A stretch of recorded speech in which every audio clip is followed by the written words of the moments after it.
that we pass up is our opportunity for greatness. The more we ignore the problems around us, talk about it, complain about it, those are opportunities for greatness, for impacting people, for creating change. So this is so important. So that's the first part of my story, about my journey. I will now be talking about the work that I do. The work that we do, we've been so blessed, and it's been a marvelous journey.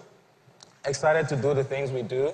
And our mission statement primarily is providing and enabling people to access quality food and healthy nutrition using technology.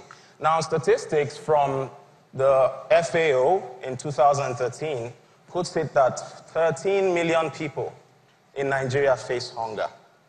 Now, of course, that's 2013.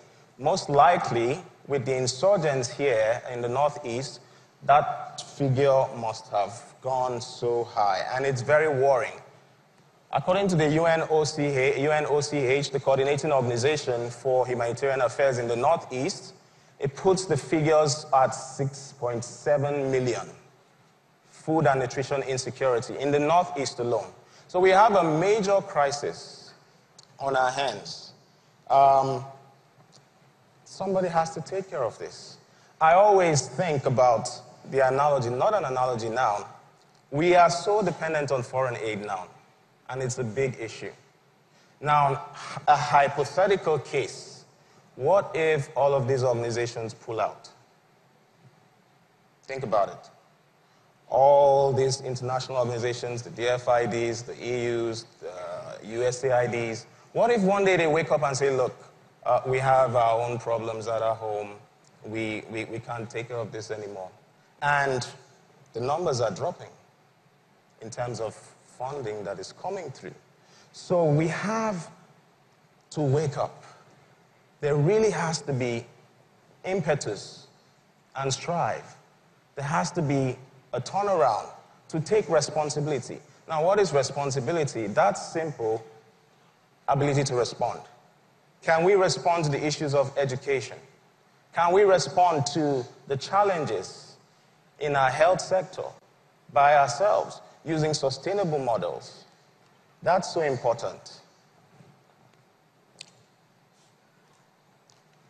So, this is our mission, and we have been using technology in a very unique way. Now, I'll just run through what Chowberry really is. Chowberry is a simple application that does two things.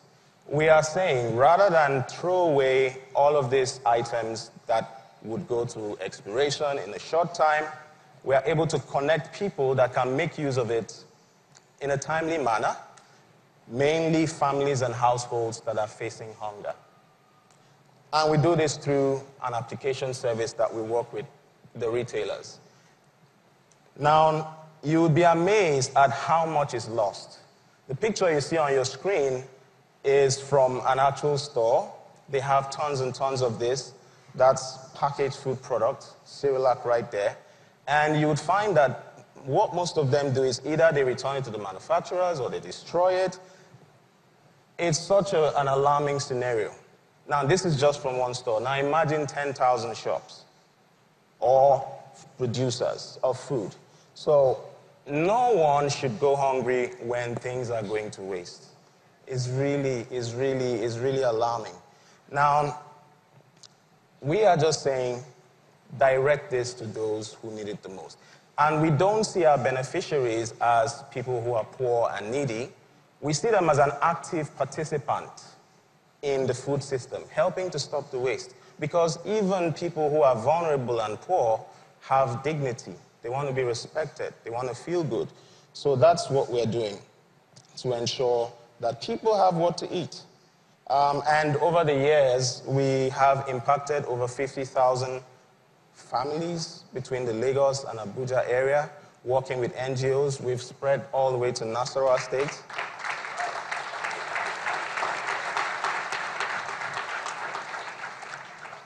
So we've worked in Nasarawa State, we've worked in Lagos here, and we've worked in Niger State. And it's amazing to see the smiles on these faces. There lies our fulfillment that these people have access to quality food. So we've gotten a lot of people involved. We have volunteers who participate and help us do the work that we do. And we're trying to craft a movement around food to know and help people understand that you shouldn't waste because a lot of people are going unfed.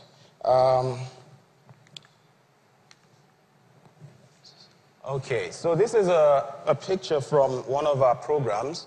Now, one thing is food access.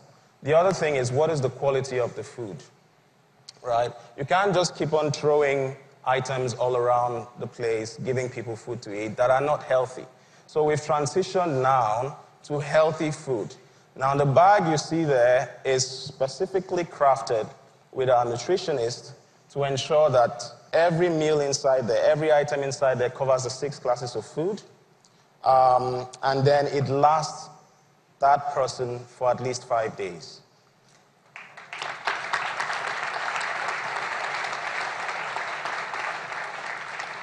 And we don't just go in there. If you notice, we have women mostly, right?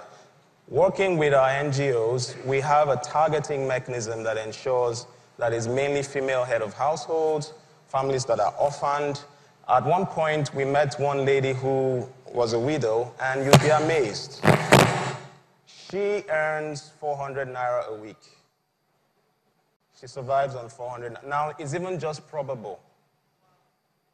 The community is Gishiri. It's right in front and in the middle of Maitama in Abuja, for those of you who know Maitama in Abuja. Now, 400 naira is even just probability because she sells kunu, and you're not allowed to hawk in Abuja, right? So most times she hawks it, and the task force people seizes her item, and she comes back home with nothing. Now, recently we walked in a place called Piakasa, and one of the women there told us sometimes she had to choose between paying for school fees or providing food for her family. So this is the reality on ground, and nobody is going to solve this problem for us. I don't want to reel out the problems why there is hunger. Land Use Act is an issue, post-harvest loss is an issue, but we have to solve this. It's so important. And I'm really inspired by the work Yvonne is doing. That's a real problem, and she's actively engaging and fixing it.